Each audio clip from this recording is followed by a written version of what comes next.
ملتی تو کتنی تیرے لیے نقصان دہ ہوگی۔ اور اسی لیے اللہ رب العالمین نے میرے آپ کے اور میری بہنوں اور سب کے لیے حضرت موسیٰ علیہ السلام کا اور حضرت خضر علیہ السلام کا واقعہ بیان کیا کہ تم عام لوگ کیا سمجھو گے میری سلطنت کے راز۔ موسیٰ علیہ السلام کلیم اللہ تھے، وہ قلم قلم پر چیخ اٹھتے تھے کہ کیا ہو رہا ہے، مگر بعد میں بتایا گیا کہ جو ہو رہا ہے ٹھیک ہو رہا ہے، تم نہیں جانتے، سب ٹھیک ہو رہا ہے۔ سر نیاز بباید نہاد و گردن تو کہ آنچے حاکم عادل کند ہم عادل است۔ جھکا دو سر اطاعت اور فرما برداری کا کہ وہ منصف حاکم جو کچھ کر رہا وہ عدل ہے، تم بے وقوفی سے اعتراض کرتے ہو، وہ کوئی غلط کام نہیں کرتا۔ یہ وہ ذکر ہے جس کی تلقین دین نے کی ہے۔ کچھ ایسے نظریات، کچھ تصورات جو ذہن میں بیٹھ جائیں کہ مالک حقیقی دانا اور رحیم ہے، اس نے اپنی مرضی سے ہمیں آگاہ کر دیا، جزا و سزا کی اطلاع دے دی ہے، یہ یاد رہے گا تو غلط کام کیوں ہوں گے۔ اسی کے بارے میں دوسری روایت جو ہے امام جعفر سے یہ فرماتے ہیں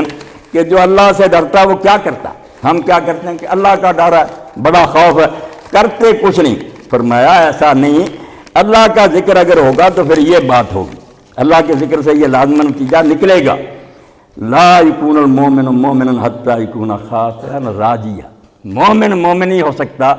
جب تک اللہ کو ماننے سے دو باتیں اس کے اندر نہ آ جائیں، خوف اور رجا،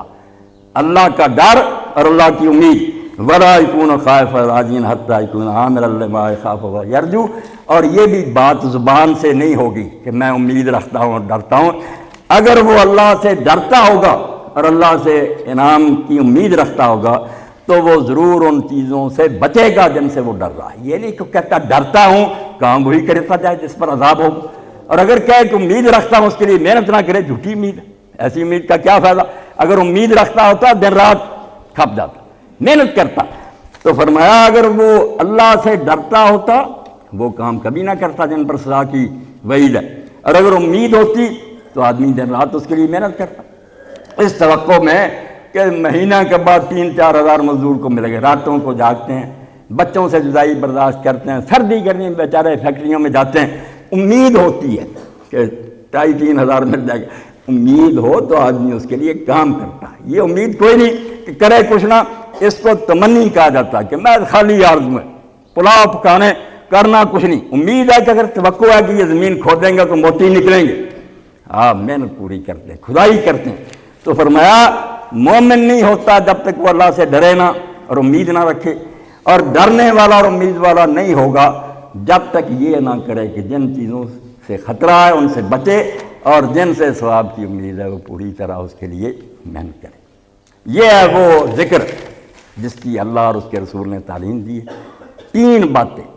اللہ پر پورا یقین اور ایمان، اس کی مرضی جو ہے حلال و حرام اور شریعت اس کا علم، اور اس کے ساتھ اس کی سزا اور جزا سے پوری طرح آگاہی کہ یہ انعام ملے گا، یہ سزا ہوگی۔ اب اس کی اہمیت دین میں اتنی بڑی ہے کہ میں صرف ایک حوالہ آپ کے سامنے پڑھوں گا بجائے اپنی طرف سے امت کے ایک بہت عظیم شخص امام ابن قیم رحمۃ اللہ علیہ کی کتاب ہے مدارج السالکین۔ اب ایسی نفیس کتاب ہے کہ سید سلیمان ندوی رحمۃ اللہ نے جب اس پر مقدمہ لکھا، وہ کہتے ہیں کہ بھئی لوگوں نے ایاک نعبد و ایاک نستعین پر بہت لکھا، مگر ابن قیم کی یہ کتاب مدارج السالکین بین ایاک نعبد و ایاک نعبد سے لے کر ایاک نستعین تک کتنی منزلیں آتی ہیں، مقامات کیسے۔ وہ کہتے ہیں اسلامی تصوف،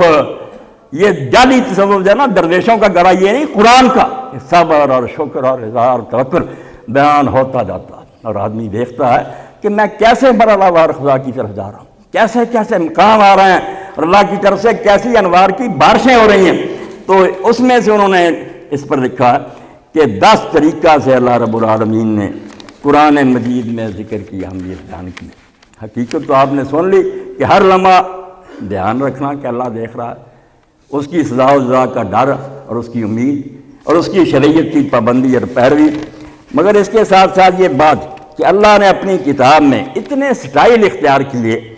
اتنے انداز اور اسلوب اختیار کیے کہ بندوں کے ذہن میں اس کو بٹھایا جائے کہ ذکر کوئی معمولی کام نہیں ہے، اس کو چھوٹا نہ سمجھنا۔ تو فرماتے ہیں 10 طریقہ سے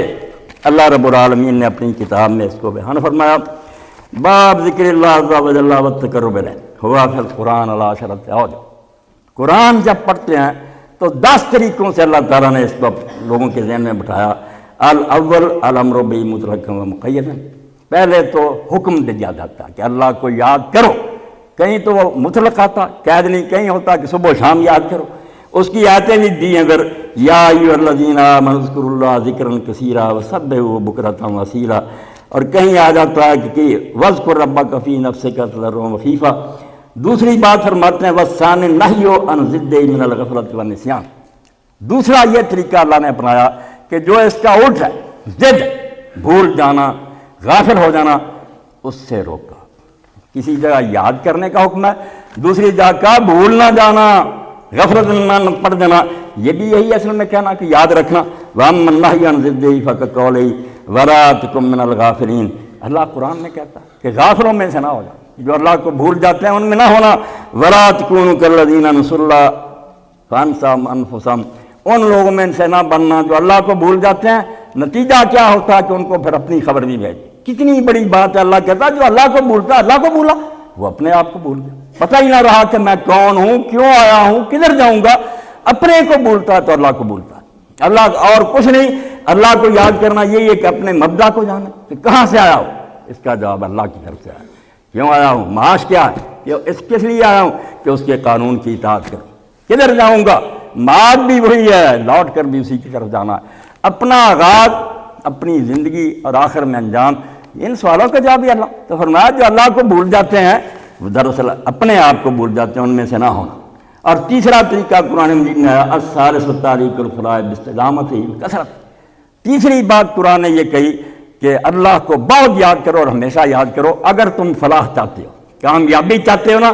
اس کی گارنٹی صرف اس صورت میں ہے کہ تم اللہ کو نہ بھولو، یہ یاد رکھنا۔ اس کے لیے آیت دی وَاذْكُرُوا اللَّهَ كَثِيرًا لَعَلَّكُمْ تُفْلِحُونَ، اللہ کو بہت یاد کے رکھنا، پھر توقع ہے کہ تم فلاح پاؤ گے، دنیا اور آخرت میں کامیابی۔ اللہ کو بھول جاؤ گے کہ نہ یہاں کامیابی ہوگی نہ آخرت۔